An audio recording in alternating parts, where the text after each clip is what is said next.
So ஆக்சுவலா வந்து February 14th காதலர்கள் தினம் அந்த அன்னைக்கு தான் வந்து 2003ன்னு நெனைக்கிறேன். டாலி வந்துட்டு கருணைக்கொலை பண்ணப்படுறாங்க. என்னதான் வந்துட்டு கொலை பண்ணப்பட்டாலும், இவங்க வந்துட்டு பதப்படுத்தி, அந்த சயின்டிஸ்ட் குரூப் என்ன பண்றாங்கன்னா, இத வந்து ஸ்காட்லாண்டோட நேஷனல் மியூசியம் குடுத்துடுறாங்க. ஸோ இன்ன வரைக்கும் டாலி வந்துட்டு மியூசியம்ல வந்துட்டு ஒரு காட்சி பொருளா வந்து வச்சுட்டுருக்காங்க. அந்த டைம்ல பார்த்தீங்கன்னா, என்னதான் மத்த நெறைய இன்வென்ஷன் இருந்தாலும் வந்துட்டு, டாலி வந்து ஒரு அந்த ஹிஸ்டரி ஆஃப் ஜெனடிக்கல் இன்ஜினியரிங்ல ஒரு பெரிய ஒரு கண்டுபிடிப்பா தான் வந்து பார்க்கப்படுது.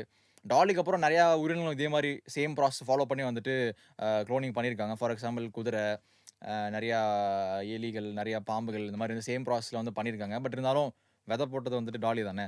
ஸோ டாலி தான் வந்து அவ்வளோ இம்பார்ட்டன்ஸ் வந்து டாலிக்கு குடுத்துருக்கு. அதுக்கப்புறம் லேட்டர் அப்படி என்னாச்சு அப்படின்னு பார்த்தீங்கன்னா, ரீசென்ட் டைம்ஸ்ல நான் ஒரு நியூஸ் ஆர்டிகிள் வாசிக்கும்போது பார்த்தேன். சைனால வந்துட்டு 2018ல இதே மாரி டாலிக்கு எப்படி பண்ணாங்க. ஸோ அப்போ வந்துட்டு ஷீப் பண்றதே ஒரு பெரிய விஷயமா இருந்துச்சு. ஆனா வந்துட்டு டைம் ப்ராக்ரஸ் வந்துட்டு நம்ம டெக்னாலஜிக்கல் இம்ப்ரூவ்மென்ட்ல பயங்கரமா டெவலப் ஆயிட்டோம்ல. ஸோ இப்போ